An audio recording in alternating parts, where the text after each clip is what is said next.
Hello, আসসালামু আলাইকুম Majed.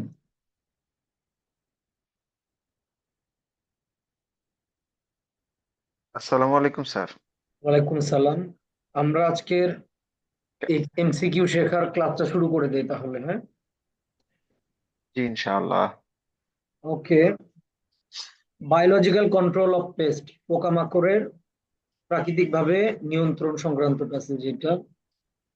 MCQ এর প্রশ্নে বলতিছে, what claim the writer making in the first paragraph. প্রথম প্যারাগ্রাফে রাইটার কোন ক্লেম মানে দাবিটা করতেছে, হ্যাঁ? ফার্স্ট প্যারার শেষের দিকে বলতিছে, apart from engendering widespread ecological disorders, pesticide সম্পর্কে কথা হচ্ছে যে পেস্টিসাইড ওয়াইডস্প্রেড ইকোলজিক্যাল ডিসঅর্ডার সৃষ্টি করছে, মানে সুদূর বিস্তৃত পৃথিবীব্যাপী ভৌগোলিক ভৌগোলিক না তো জলবায়ুগত বিপর্যয় তৈরি করছে পেস্টিসাইড, এবং কন্ট্রিবিউট করছে যে কন্ট্রিবিউটেড টু দা ইমার্জেন্স, আবির্ভাব, কীটনাশকের কারণে আবির্ভাব হয়েছে নতুন প্রজাতির কেমিক্যাল রেজিস্ট্যান্ট বাগস মানে পোকা। সান রেজিস্ট্যান্ট মানে সূর্যের আলোতে কোনো ক্ষতি হবে না, তাই না? ওইরকম কেমিক্যাল রেজিস্ট্যান্ট মিনস যে কেমিক্যাল সহনশীল, কেমিক্যালে এরকম পোকাদের কোনো ক্ষতি হয় না, ওরা এগুলাকে গ্রাহ্যই করেন। ঠিক আছে। স্যার লেথাল মানে কি? প্রাণঘাতী, এটা একটা বেসিক ওয়ার্ড, খুব ইজি একটা ওয়ার্ড ছিল, যেটা আপনার জানা উচিত ছিল। লেথাল ওয়েপন্স বলে না। আচ্ছা, এই প্যারাও পড়লাম আমি, যেহেতু এখানে ফার্স্ট প্যারা বলছিল। এখন আমি দেখি।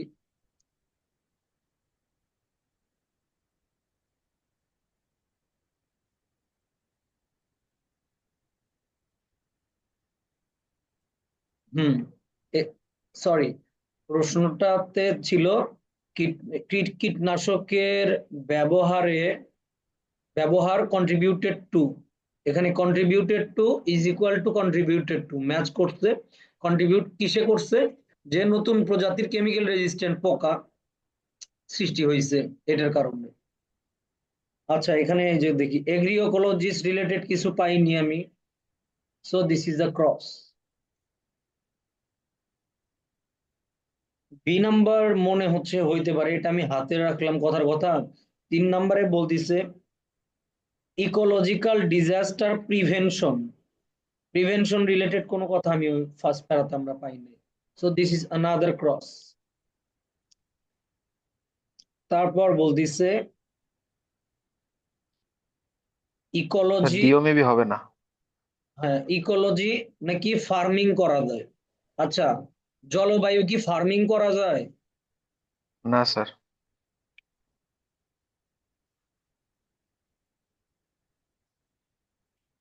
15তে বলতিছে food and agricultural organisation, this is a keyword.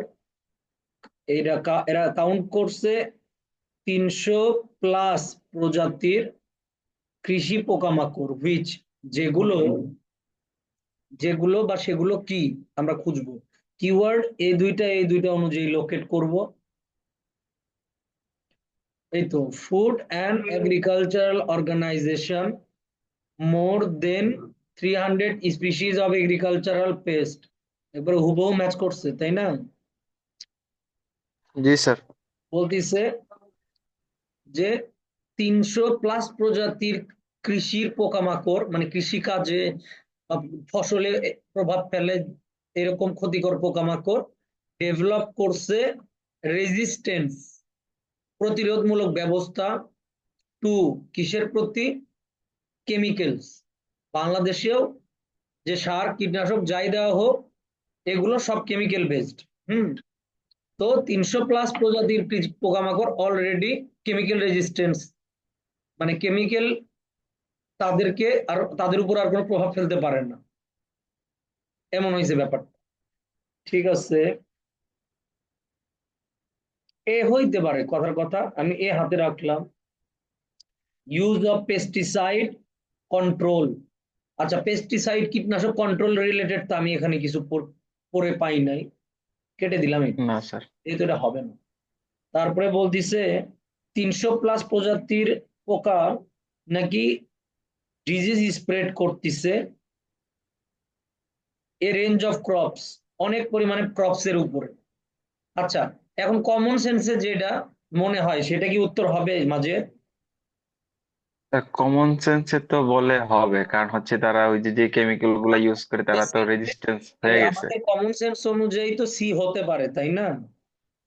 G sir. কিন্তু আমরা কমন সেন্সে যে উত্তরটা আমাদের মনে হবে হবে, সবার আগে ওটা ক্রস দিবেন। কেমব্রিজ কোনোদিনই এতটা সস্তা হয়নি, বা কেমব্রিজ ইউনিভার্সিটি, হার্ভার্ড ইউনিভার্সিটিতে যারা পড়ে, হ্যাঁ, তারা ওয়ার্ল্ডের সবচেয়ে মেধাবী লোকজন। তারা আপনাকে সার্টিফিকেশন দিবে, এমন কোনো বিষয়ের জন্য দিবে না যেটা কমন সেন্সে সবাই জানে, যে সূর্য পূর্ব উদিত হয়, পশ্চিমে অস্ত যায়, তাই না? ঠিক একইভাবে এখানে লজিকটা যে 300+ প্রজাতির পোকামাকড় কেমিক্যালে করে আর কিছু যায় আসে না, তার মানে ওরা তো ঠিকই টিকে আছে। ওরা তাহলে ওই ক্ষতিকর পোকামাকড় কি করতেছে, ওই ফসলের ক্ষতি করতেছে, তাই না? এত সহজে যেটা আপনার কমন সেন্সে মনে হবে, সেটা কেমব্রিজ আনসার দেয় না। কেমব্রিজের কথা প্যাসেজে তুমি যা পাচ্ছ, এটা দ্বারা হুবহু তুমি যেটা ম্যাচ করবে সেটা আনসার হবে। তোমার কমন সেন্সে যেটা হবে এটা না। ঠিক আছে। ঠিক আছে স্যার। তারপরে বলতিছে জি sir. Bio control replacement of pesticide, কীটনাশকের যেমন কি? প্রাকৃতিক ভাবে ন্যাচারালি পরিবর্তন, ন্যাচারালি নিয়ন্ত্রণের জন্য ওই কীটনাশক বাদ দিয়ে বলতিছে যে ন্যাচারাল কন্ট্রোল ইউজ করতে। এটা তো কমন সেন্সে ঠিক হবে, তাই না? জি স্যার। কমন সেন্সে এটাও ঠিক হবে যে যেহেতু কেমিক্যালে কাজ হচ্ছে না, তাহলে ন্যাচারালি যে কন্ট্রোল মানে প্রতিরোধমূলক ব্যবস্থা নেওয়া যায় সেগুলো নেওয়া উচিত রিপ্লেসমেন্ট হিসেবে। ভাই এটা হবে না, একটা বাকি স্যার থাকলে কি হবে তাহলে? যে 300+ agricultural pest which are no longer responding to most pesticides in use. Most pesticide in use is equal to chemical.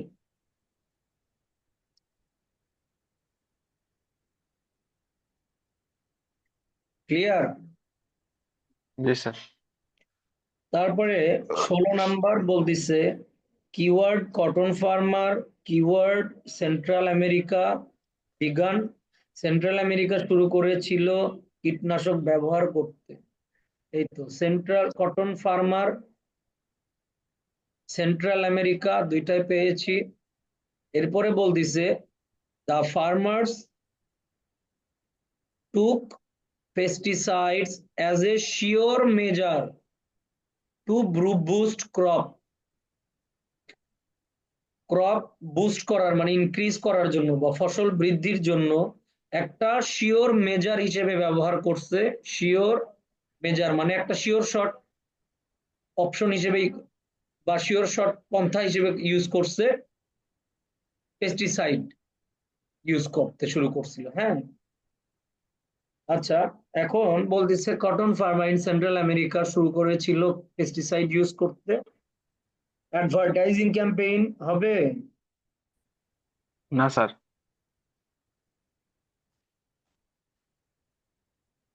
Climate season change হবে? না স্যার। কেন না? কারণ এগুলো তো ভাই আমি ওখানে পড়িনি হুবহু। বলি আচ্ছা, নাই। তারপর জি স্যার। এটা পোকামাকড়ের অ্যাপিয়ারেন্স নিয়ে কোনো কথা বলেছিল? জি না। ক্রস। সি ডি আর কি পড়ার দরকার নাই তো। ডি না, অ্যান্সার। অবশ্যই পড়ার দরকার নাই। কি কারণে? এটা পড়লে আপনি এটা আবার মিলাতে যাবেন আমি জানি, হ্যাঁ। আর মিলাতে গেলে আপনার মাথা ঘুরে যাবে, কারণ 100% কেমব্রিজের আনসার গুলো 100% মেলানো অনেক বেশি টাইম কনজিউমিং এবং টাফ। আমার এমন পদ্ধতিতে স্টুডেন্টকে শেখাতে হবে যেটা আমার প্রত্যেকটা সিঙ্গেল স্টুডেন্টের অ্যাকসেপ্টেবল স্কোর আসবে। ক্লিয়ার? জি স্যার। ওকে, এখন এখানে একটু অঙ্ক করবো, মজার অঙ্ক। কটন ফার্মাররা সেন্ট্রাল আমেরিকায় খুঁজে পেয়েছিল পেস্টিসাইড সম্পর্কে কি খুঁজে পেয়েছিল, আর কোন সময়ে এটা? মিড 1960s, এই তো। 1960 সালের মাঝামাঝি সময়। হম 1960 দশকের মাঝামাঝিতে মানে 1951 থেকে 1960-এর মধ্যে। The situation took an alarming turn. Situation took an alarming turn, পরিস্থিতি একটা সচেতন করে দেওয়ার মতো মোড় নিছিল। কারণ কি? কারণ হচ্ছে পেস্টিসাইড স্প্রে মানে কীটনাশকের স্প্রে, হ্যাঁ, 50% ফাইন্যান্সিয়াল মানে 50% টাকা অন কটন প্রোডাকশন, কটন প্রোডাকশনের উপরের 50%, কটন প্রোডাকশনে যে খরচ হয়, হ্যাঁ, তার 50% টাকা পয়সা খরচ হইতো পেস্টিসাইড স্প্রের জন্য উপরে।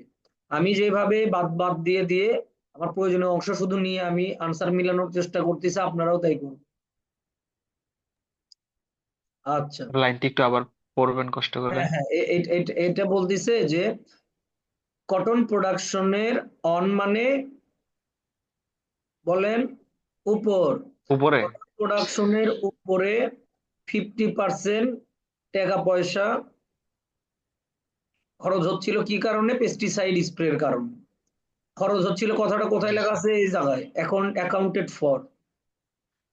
যে পেস্টিসাইড দায়ী ছিল কটন প্রোডাকশনের উপরে 50% টাকা খরচের জন্য। হুম, পেস্টিসাইড স্প্রে জি স্যার। খরচের জন্য কথাটা এখানে দেয় অ্যাকাউন্টেড ফর। কিসের অ্যাকাউন্টেড ফর? মানে দায়ী, হ্যাঁ, কিসের জন্য দায়ী? দায়ী ছিল জি স্যার। 50% খরচ হচ্ছিল একই কীটনাশক স্প্রের উপরে। আচ্ছা, আর এখানে বলতিছে প্লেগ। প্লেগ শুনছি আমরা প্যাসেজে। না স্যার। তারপরে বলতিছে কীটনাশক নাকি 50% ফসল ডিস্ট্রয় করতেছিল, তাই? না। তারপর 50% নতুন পোকা বেড়েছিল, এটা রিপোর্ট করা হয়েছিল, এরকম কিছু? না স্যার, এটাও না, বাদ এটা। 50% কস্টিং অফ কিসে? Of the total amount, total amount এর, অফ মানে এর, তাই না? টোটাল হ্যাঁ। অ্যামাউন্ট এর 50% কস্ট হয়েছিল অন কিসের উপর? On their crops. যে পেস্টিসাইড ওয়ের কস্টিং মানে পেস্টিসাইডের কারণে কস্ট হচ্ছিল, পেস্টিসাইড জি স্যার। Over costing, right? জি sir. Pesticide over costing 50% of the total amount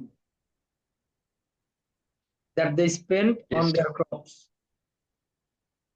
ঠিক আছে, নেক্সট প্যাসেজে চলে যাই।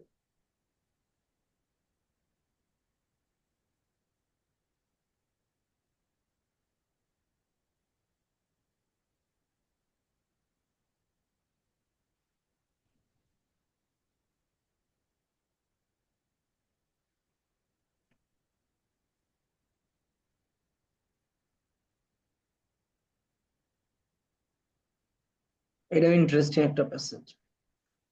এটা কি? The meaning and power of smell. আমরা যে গন্ধ শুকি, হ্যাঁ, এর অর্থটা আসলে কি, বা এটা কি জিনিস? এটার এটা ডেফিনেশন এবং এর সক্ষমতা নিয়ে প্যাসেজটা দিয়ে। আমরা বেশিরভাগ মানুষ তো আসলে জ্বর আসার আগ পর্যন্ত সারাটা বছর রিয়েলাইজই করি না যে আল্লাহ আমাদের কত বড় নিয়ামত দিছে যে আমরা যারা সুস্থভাবে স্মেল বা গন্ধ শুকতে পারি। আদারওয়াইজ আমাদের সবচেয়ে পছন্দের কাজ মানে খাওয়া জি দাওয়ার আর স্যার। কি, কোনো স্বাদ পাইতাম ট্রাস্ট, সব মনে হয়তো সোদা সোদা, টেস্টলেস। ওকে, বলতেছে ইন্ট্রোডাকশন অনুযায়ী আমরা সচেতন হই স্মেল মানে গন্ধ শুকতে পারার বা গন্ধ শোকার গুরুত্বের ব্যাপারে, যেটা কতটা গুরুত্বপূর্ণ হোয়েন কখন, অথবা হোয়েন মানে যখন, it is G sir. Only when, দেখছেন হোয়েন এরকম জি স্যার, হয়। মিলানো যায়। When the faculty of smell is impaired, যখন আমাদের গন্ধ শুকতে পারার সক্ষমতাটা ইম্পেয়ার মানে নষ্ট হয়ে যায়। ইম্পেয়ার মানে কি? নষ্ট হয়ে যায়। নষ্ট হয়ে যাওয়া। ফর সাম রিজন কিছু কারণে, দ্যাট তখন উই বিগিন টু রিয়েলাইজ, আমরা অনুধাবন করতে, উপলব্ধি করতে শুরু শুরু করি। করি। দা অনির্বার্য রোল, অনির্বার্য ভূমিকা, যেটা দ্য সেন্স অফ স্মেল, আমাদের গন্ধ শুঁকতে পারার সক্ষমতা বা ক্ষমতাটা প্লে করে বা মেনটেন করে in our sense of well being, আমাদের ভালো থাকার ক্ষেত্রে। এটা প্যারাফ্রেজ করছে কিভাবে দেখেন, এটা শুরুতে এভাবে দিতে পারতো যে আমাদের ভালো থাকার ক্ষেত্রে গন্ধ শুঁকতে পারার ক্ষমতাটার উপলব্ধি গুরুত্ব আমরা উপলব্ধি করতে শুরু করি যখন আমাদের গন্ধ শুকার ক্ষমতা কোনো কারণে ইম্পেয়ার হয়, বন্ধ হয়ে যায় বা হারিয়ে ফেলি, নষ্ট হয় বা নষ্ট নষ্ট হয়ে হয়। যায়। ঠিক আছে, এটা উল্টা ভাবে বাক্যটা প্যারাফ্রেজ করছে। আচ্ছা, এখন প্রশ্নে বলতিছে যে ইন্ট্রোডাকশনে আমরা আমাদের গন্ধ শুঁকতে পারার ইম্পর্টেন্স সম্পর্কে সচেতন হই যখন সারাউন্ডেড বাই অডোরস, আমরা গন্ধ দ্বারা ঘিরে থাকি।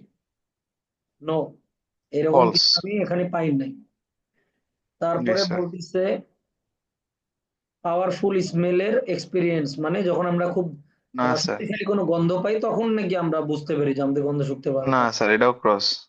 স্যার এও তারপর ক্রস। আমরা যখন একটা নতুন গন্ধ আবিষ্কার করি, হ্যাঁ, হারপিকের গন্ধ আবিষ্কার করে আমি খুঁটিতে লাফাই, হাস্যকর। when our see. ability of smell is damaged is equal to impaired, যখন আমাদের গন্ধ এম্পিয়ার। শুঁকতে পারার সক্ষমতাটা হারিয়ে ফেলি বা নষ্ট হয়ে যায়। ড্যামেজ হয়ে যায়, নষ্ট হয়ে যায়, যেমন জ্বরের টাইমে ড্যামেজ হয়, তাই না? জি স্যার। এই এমসিকিউ তে আমাদের হয় প্যারার নাম উল্লেখ করা থাকবে, আদারওয়াইজ এমন একটা কিওয়ার্ড দিবে যে আপনি 100% শিওর ওইটা লোকেট করতে পারবেন। কিন্তু সব ঘটনা হচ্ছে আপনি পুরো একটা প্যারা একটু পরে মানে স্কিমিং করে হচ্ছে একটু আইডিয়া নিলেন, হ্যাঁ, তারপর আপনি এখানে এসে আপনি ডাইরেক্ট সঠিক উত্তরটা দাগানো কঠিন, কারণ এই পুরো প্যারার অন্তর্নিহিত অর্থ যেটা সেটা এখানে প্যারাফ্রেজ করে, মানে ওইটাও হুবহু দিবে না, প্যারাফ্রেজ করে দিবে এখানে সঠিক উত্তর হিসেবে। আচ্ছা, এখন প্যারা বির এক্সপেরিমেন্টটাতে কি ডিসক্রাইব করা হয়েছে?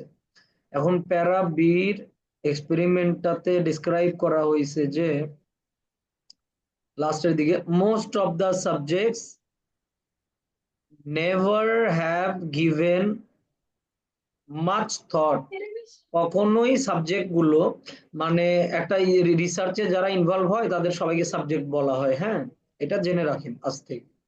তো ওখানকার বেশিরভাগ সাবজেক্ট মানে বেশিরভাগ মানুষেরা never have given much thought, তারা কখনো দেয়নি বেশি মনোযোগ টু অডোর্স, নেগেটিভ গন্ধের ক্ষেত্রে বা গন্ধের ক্ষেত্রে as a cue for identifying family members, family মেম্বারদের ওই আইডেন্টিফাই মানে চেনার ক্ষেত্রেও গন্ধটা গুরুত্বপূর্ণ একটা ভূমিকা পালন করে। এই সম্পর্কে এই সাবজেক্টরা এর আগে বা মানুষেরা এই রিসার্চে যারা ইনভলভ হয়েছে এরা কখনো আগে চিন্তা করেন নাই। যেমন আমার ধারণা আপনারা আজকে যারা ক্লাস করতেছেন আপনারা স্টিল জানেন না যে আপনাদের লাইফ পার্টনার বা আপনাদের family members like your parents, brothers, sisters, or if you are married then your kids and your wives smell, এইটা যদি আপনার ধারে কাছেও থাকে, হ্যাঁ, আপনার ডিপ্রেশন, ফ্রাস্ট্রেশন, নেগেটিভ ফিলিং, খারাপ থাকা এগুলার পরিমাণ অনেক কমে যায়। ঠিক আছে, এখন আপনি বলতে পারেন তাহলে পৃথিবীতে ম্যারিড মানুষের লাইফে এত জ্বালা যন্ত্রণা কেন? হ্যাঁ বস, আমাদের ধর্মে বলা আছে না যে কষ্টের সাথে স্বস্তি আছে, পরবর্তী আয়াতে আল্লাহ আল জি স্যার। কোরআনে বলছে নিশ্চয়ই কষ্টের সাথে স্বস্তি আছে। তার একটা উদাহরণ দিই, একটা মানুষ ফজর নামাজের টাইমে উঠলো, তখন থেকে সারাটা দিন হচ্ছে অ্যাক্টিভলি জেগে আছে, ধর 9টা 10টার মধ্যে ঘুমায় গেল, এই যে ওই ফজর নামাজের থেকে উঠলো তখন থেকে পুরো ফ্যামিলিকে জাগায় সবাইকে নামাজ পড়তে বাধ্য করলো, তারপর সারাটা দিন তার ওয়াইফকে অফিসে যাওয়ার আগে রান্নায় বা কাজে হেল্প করে দিয়ে গেল, বাচ্চাদের একটু পড়াশোনা দেখলো, এগুলো কষ্ট কষ্ট হবে না? হ্যাঁ, জি স্যার, তাদের কষ্ট হবে, কিন্তু কষ্ট তারা করছে দেখে অবশ্যই হবে। আজকে বাবা মার একমাত্র সন্তান হওয়া সত্ত্বেও আপনার সালমান স্যার এত সুন্দরভাবে করে খাচ্ছে। বেশিরভাগ বাবা মার একমাত্র ছেলে বা মেয়ে করে খাইতে পারে না ভালোভাবে, তাই না? কারণ তাকে অনেক জি স্যার, আদর এটা যত্ন সত্য করা কথা। হয়। আমাকেও আদর যত্ন এনাফ, মোর দেন এনাফ করা হয়েছে বা হয় স্টিল না, because I am their only son. But they they trained me like a army, and how they did that, ওদেরও ওই পরিমাণ কষ্ট করতে হয়েছে। আচ্ছা, শীতের দিন সকালে উঠে আমার বাবা আমাকে ওই 7টার সময়, বা আমি যখন আইএলটিএস এর প্রিপারেশন নিছি না, আমি তো সকালে উঠতে পারতাম না লাস্টের দিকে, যেহেতু 30 প্লাসে যে আইএলটিএস প্রিপারেশন নিছি। ও বেচারারা আমার জন্য কষ্ট করে, ওরা তো সকালে উঠতোই, উঠে আমাকে কষ্ট করে উঠাই দিত। তো এমনি টাইমে ওরা ঘুমাইতো, বাট আমি যখন আইএলটিএস এর প্রিপারেশন নিতাম, আমি যাতে না ঘুমাই যাই এই জন্য আমাকে হেল্প করার জন্য ওরাও জেগে থাকতো। কষ্ট হইতো না ওদের? কিন্তু কষ্টের এই যে, অবশ্যই স্যার। এই তো এখন আমি সারা জীবন আল্লাহর রহমতে আমি একটা প্রফেশনে করে খাইতে পারতেছি গত 5 ইয়ার্স ধরে, ডাক্তারের মতো এগুলাতে কাজ, মৃত্যুর আগ পর্যন্ত ওই এই সেক্টরের সবগুলো কাজ আল্লাহর রহমতে জানা থাকে একজন আইএলটিএস টিচারের। হ্যাঁ, সো আপনারা একটু কষ্ট করবেন। আপনার ট্রাস্ট মি, একটা স্টুডেন্ট বলে না আজ 2-4 দিন পরে আইএলটিএস 7 প্লাস পাইছে, ভাই এমনি হয় না। এমনি মানুষ কয়, কারণ কি আপনি আপনি যদি আর এই কথাটা শুনেন আপনি জীবনেও আইএলটিএস পাস করবেন না, রাইট মাঝে? আপনি জীবনেও জি আইএলটিএস স্যার। পাস করবেন না। উনি কিন্তু ওর মতো ঠিকই খাটছে, কষ্ট করছে, নিজে কষ্ট দিছে, কিন্তু এমন ভাবে কষ্ট করছে যাতে আজীবন নিজেকে নিয়ে গর্ব করতে পারে যে আমার সুযোগ থাকা সত্ত্বেও আমি এই পরিমাণ কষ্ট করছি, যাতে আমি আমার প্যারেন্টস এর এবং সবার আগে আমি আমার নিজের স্বপ্ন পূরণ করার জন্য কষ্ট করছি। এই কষ্টটা আপনারা করবেন, হ্যাঁ? কারণ এখন কষ্ট করলে লাইফ টাইম ইনশাল্লাহ। কষ্ট করা লাগবে। আপনি বলতে পারেন, বস আপনারও তো 9:30 পর্যন্ত পড়ান লাগতেছে, একটু দেশের যে অবস্থা আশেপাশে খোঁজ লিয়ে দেখেন কে কেমন আছে। আমি তো মোটামুটি, আপনারা যারা আমার স্টুডেন্ট জানেনই তো, অফিসেও নিজের ফ্যামিলির মতো থাকি, নিজের বাসার মতো থাকি, নিজের বাসাতেও সেম, এবং পাশের বাসা, বিল্ডিং এর পাশের বাসায় থাকি। এরকম কয়জন সুযোগ পায় বলেন? আর আমি সুযোগ পাই, তার মানে আমার ওই রকম আল্লাহর রহমতে আল্লাহ ভালো রাখছে, তাই না? জি স্যার। একটা প্রপার প্লেসে ফ্যামিলি নিয়ে থাকার, I hope you guys know that how costly it is. So এখন পেইন নেন, যাতে সারা জীবন পেইন না লাগে। আচ্ছা, তো সাবজেক্টরা বেশিরভাগ কখনোই এই এই চিন্তা করেন নাই যে ফ্যামিলি মেম্বারদের আইডেন্টিফাই করার ক্ষেত্রে অর্ডারটা কতটা গুরুত্বপূর্ণ একটা কিউ হইতে পারে। হ্যাঁ, আচ্ছা, এই জায়গায় এখন আমরা আসি, বি থেকে শুরু করি। ফ্যামিলি মেম্বারদের সবার বডির স্মেল কি সেম হয় মাঝে? না স্যার, এক একজনের এক এক রকম। আচ্ছা, স্মেল, সেন্স অফ স্মেল মানে গন্ধ শুঁকতে পারার ক্ষমতাটা কি শেখা যায়? আমাকে একটু ভর্তি করে দিয়েন তো,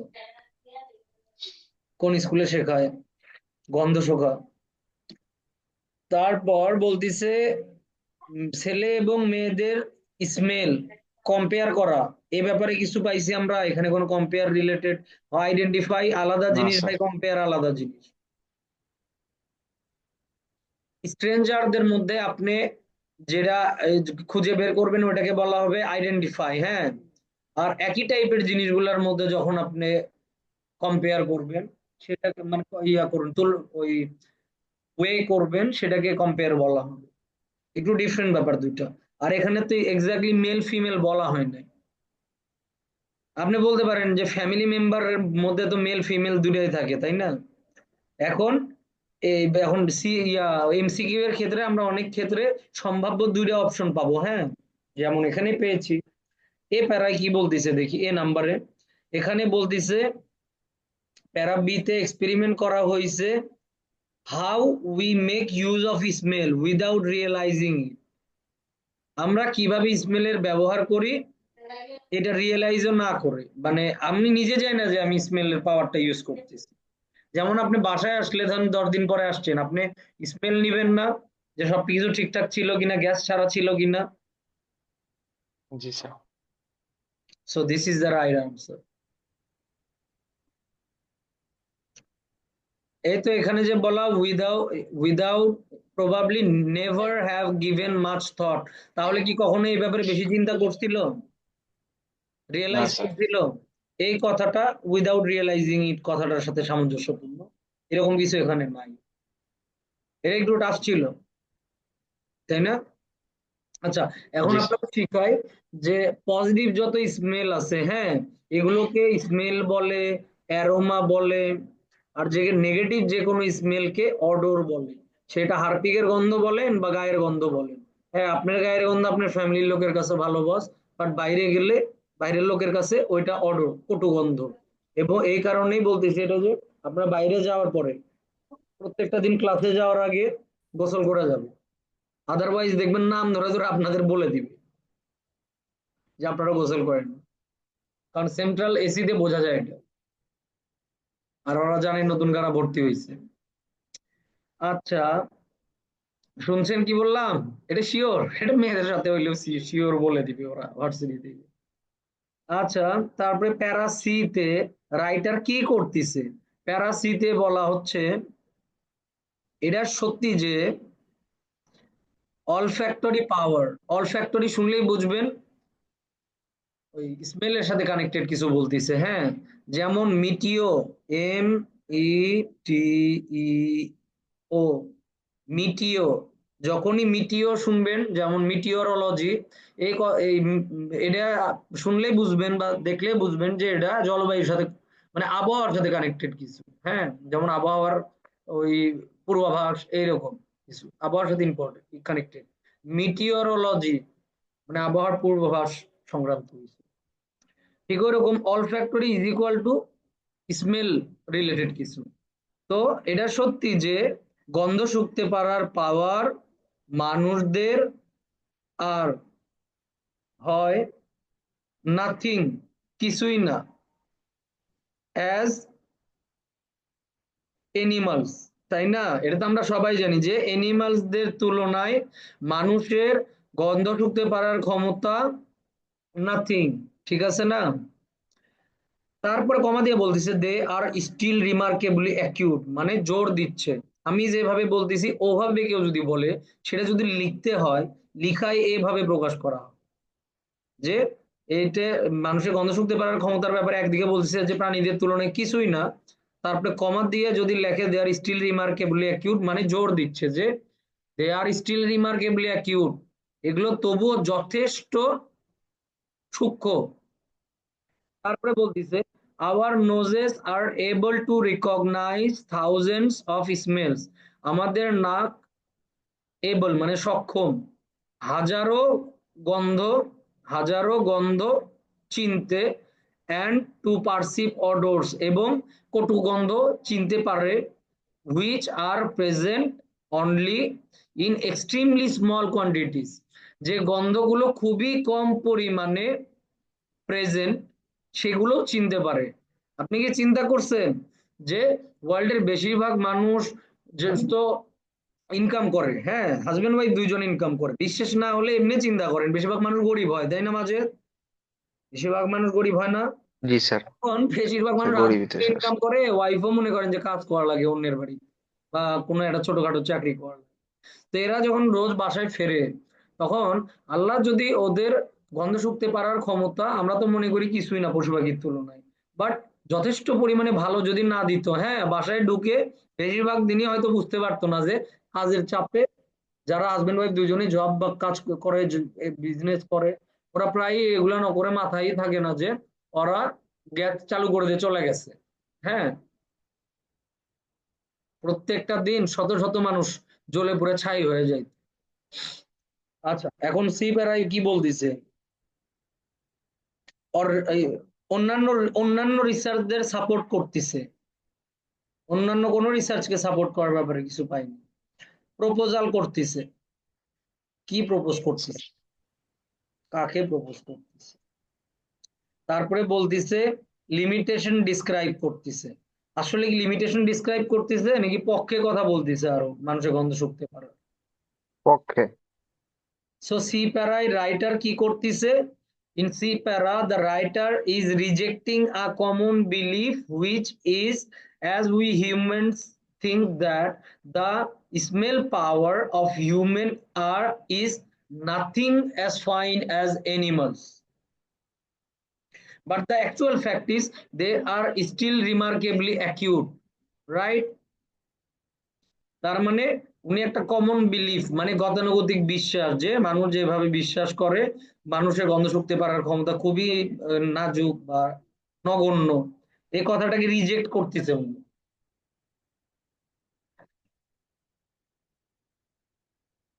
ক্লিয়ার এটা সবাই? 35।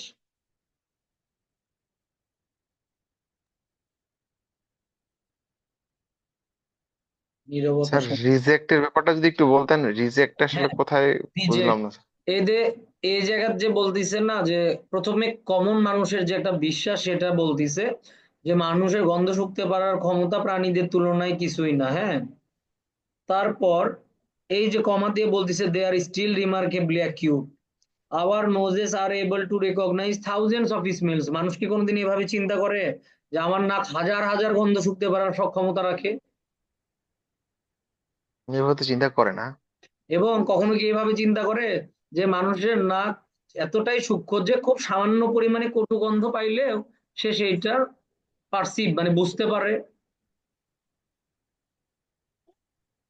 না স্যার, চিন্তা করে না তো। হুম, ঠিক আছে। এখন 36-এ বলতিছে the writer suggests in e-para about the study of smell in the atmosphere, বায়ুমণ্ডলে গন্ধের উপর স্টাডির ব্যাপারে রাইটার কি সাজেস্ট করতেছে?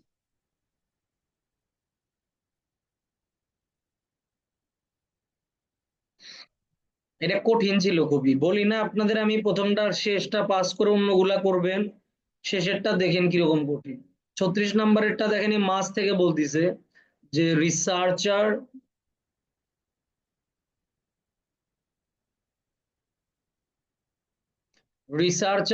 still have to decide whether smell is one sense or two।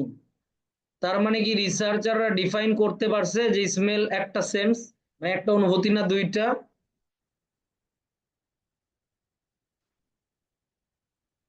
Dear students উত্তর দেন। তাহলে কি রিসার্চাররা স্টিল টু ডিসাইড মানে কি ডিসাইড করতে পারছে? না, এখনো ডিসাইড করতে পারে নাই। এখনো ডিসাইড করতে পারে না রিসার্চাররা যে এটা একটা অনুভূতি না দুইটা। ঠিক আছে। স্মেলের মেজারমেন্ট নিয়ে কিছু পাইছি স্নেহা? স্মেল মানে গন্ধ শুঁকতে পারার মাপ, মাপ দর যেরকম বডি মেজারমেন্ট থাকে না, জি। কোন মেজারমেন্টের কথা পাইছি? না, মেজারমেন্টের কথা নাই। তারপর রিসার্চাররা বিশ্বাস করে স্মেল ফিজিক্যাল রিয়াকশন, স্মেল হচ্ছে একটা ফিজিক্যাল রিয়াকশন। স্মেল কি ফিজিক্যাল রিয়াকশন? এরকম না। ব্যাপারে রিসার্চার এরকম কিছু বলে নাই। না। তারপরে বলতিছে বেশিরভাগ বেশিরভাগ স্মেল বা গন্ধগুলো ইনঅফেন্সিভ মানে ভদ্র গন্ধ, এটা তো না। আমরা সবাই কম বেশি। আচ্ছা, এ ব্যাপারেও কিছু বলেন নাই, এটা আনসার দিয়ে পাস করে যাব। আপনি যদি এটা নাও পড়তে চান তাও আপনার সমস্যা নেই অনেক ক্ষেত্রে। হুম, কারণ তিনটা ইললজিক্যাল অপশন হলে একটাই তো থাকে, আর এটা প্রপারলি এটার সাথে মিলাতে যাবেন না। এখানে বলতেছে smell is yet to be defined. এখন স্নেহা বলেন তো, ইয়েট টু বি ডিফাইন্ড আর স্টিল টু ডিসাইড সেম কথা না? হ্যাঁ, জি, সেম কথা।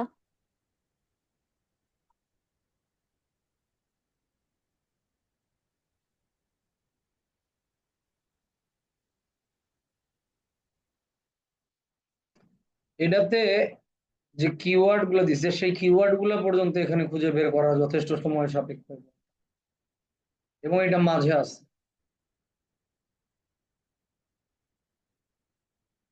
ওকে, this is the end of your today's IELTS reading class. I wish all of you to have a wonderful night. ভালো থাকেন আপনারা সবাই, আল্লাহ হাফেজ, আসসালামু আলাইকুম।